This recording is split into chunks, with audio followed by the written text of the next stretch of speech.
Oui, shalom frères et sœurs, nous allons continuer avec notre parole. Nous allons lire encore Luc chapitre 10, verset 38 jusqu'à 42e verset. Dit ceci: comme ils étaient en route, il entra dans un village et une femme du nom de Marthe réussit dans sa maison. Elle avait une sœur nommée Marie qui s'était assise aux pieds du Seigneur. Écoutez sa parole. Marthe s'affairait à un service compliqué.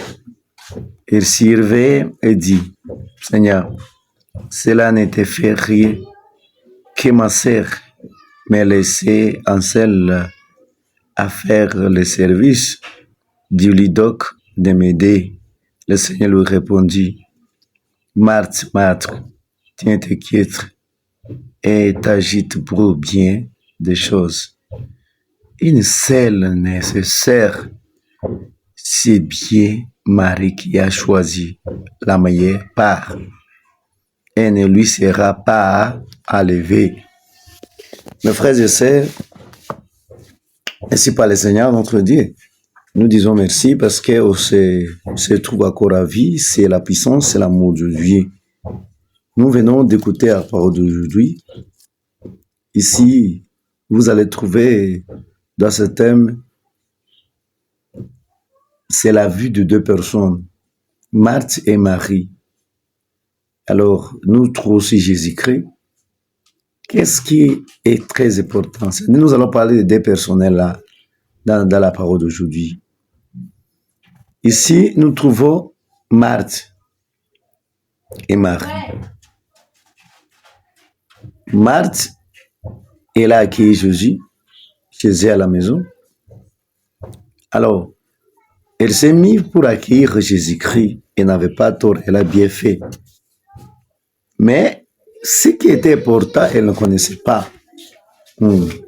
Ce qui est très important, elle ne connaissait pas. Ce qu'elle faisait là, c'était pas mal aussi. Mais elle ne connaît pas ce qui est très très important, c'est quoi?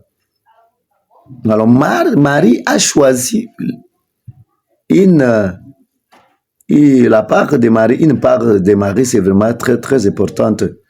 Parce que le Seigneur lui-même a dit, ce que Marie a choisi ne sera jamais enlevé. Alors, on n'a pas négligé la vie de Marthe. Accueillir quelqu'un, chercher à manger pour lui, c'est pas mauvais. C'est aussi important, c'est pas mauvais.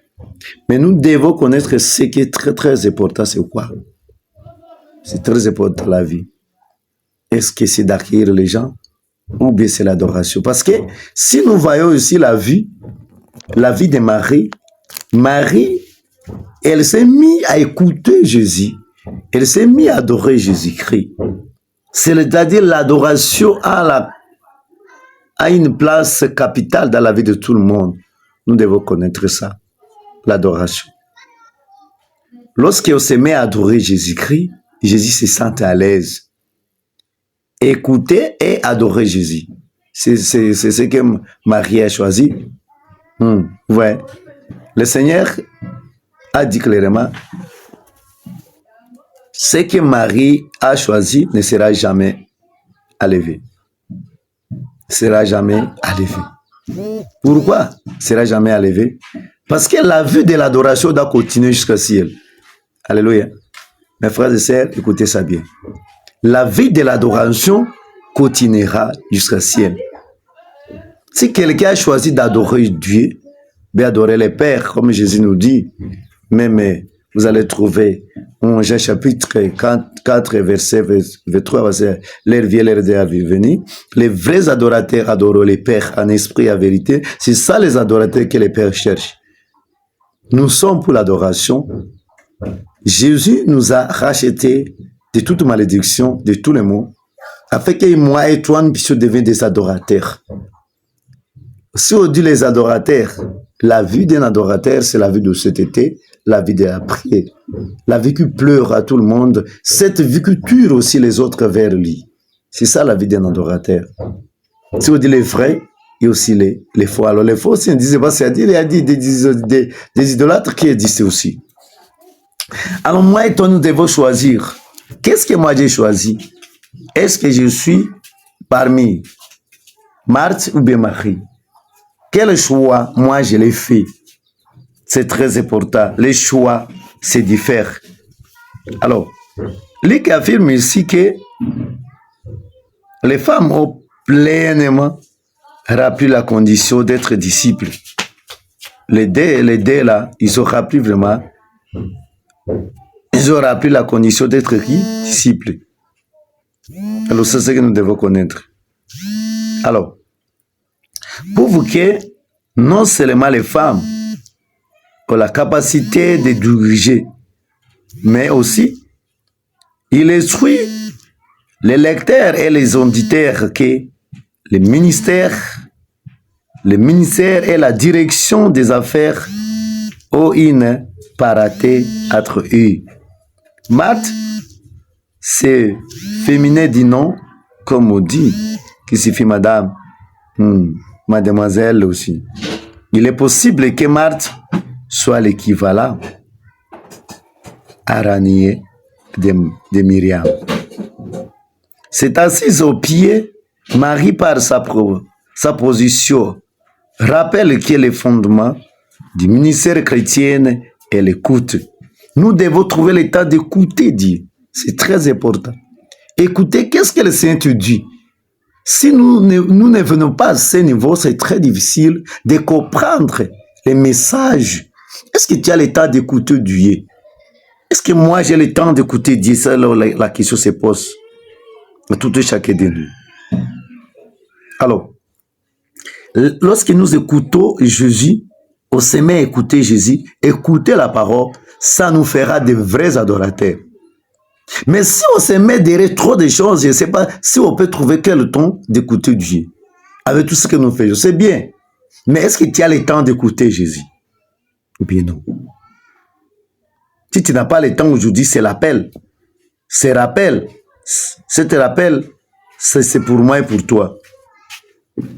Parce que ça écouter Dieu, ça écouter Jésus, je ne sais pas si nous serons de quel serviteur. Nous serons de quel serviteur et de quelle servante, je ne sais pas. Il faut trouver l'état d'écouter Jésus. Il faut trouver l'état de chercher qu'est-ce qu'il veut de moi, qu'est-ce qu'il veut de toi, qu'est-ce qu'il veut de votre ministère, qu'est-ce qu'il veut de votre communauté chrétienne. Très important. Qu'est-ce qu'il veut de votre foyer? Jésus veut quoi de ton foyer? Mais si tu ne l'écoutes pas, tu dois te trouver dans la ruine. Nous devons écouter Dieu. Pour cette raison, je dis chaque fois, ma nourriture quotidienne est de faire la volonté de celui qui m'a envoyé. C'est Jésus-Christ. Est-ce que tu es à l'état d'écouter ça? Marthe n'a pas le temps d'écouter la parole de Dieu. Marie, revanche comme Marie de Nazareth, est la bonne terre, où la semence pour fruit, du fruit. Vous allez trouver, lorsque vous met à écouter, une seule est nécessaire, une lecture à l'alternative. Et peu de choses sont nécessaires, ou bien seulement le royaume de Dieu. Nous devons chercher le royaume de Dieu. Si nous trouvons le royaume de Dieu, les restes viendront, mes frères et sœurs. Cherchez d'abord le royaume du ciel. Les restes viendront, mes frères et sœurs. Très important. Quel est très honnête. Il faut que je cherche le royaume d'abord. Après ça, les restes là viendront. Nous allons prier. Toi qui viens de m'écouter aujourd'hui, que l'Éternel te bénisse. Père, bénis cette parole, afin que cette parole touche les cœurs des frères et sœurs qui viennent de nous écouter. On ne nous écoute pas, mais écoute ta puissance et ton amour. Donne-nous, Seigneur, la possibilité de chercher, de t'écouter et de faire ce que tu veux. Il faut que nous puissions devenir des adorateurs pour adorer le Père en esprit, en vérité. Aidez mes frères et sœurs. Parce qu'il y a des temps où ça embrouille dans trop de choses. On n'a pas le temps même de lire ta parole. On n'a même pas le temps d'écouter ce que tu veux de nous. Fait que nous puissions devenir les gens qui écoutent comme Marie. Qui se met à ton pied. Sendere kayaba sakaraboshi. Rikarabo sandarababa. Que le fond du ciel descende afin que tout ce qui nous épargne d'écouter la parole de Dieu soit neutralisé. Au nom puissant de Jésus-Christ. Mes frères et sœurs, nous prions ici que le sang de Jésus te protège, que te bénisse pour avoir cette grâce d'écoute et de comprendre la voix de Dieu. Tous les plans de Jésus-Christ. Amen. Que l'Éternel bénisse. C'est votre simple serviteur, Régiste. Abonnez-vous. massivement. Shalom.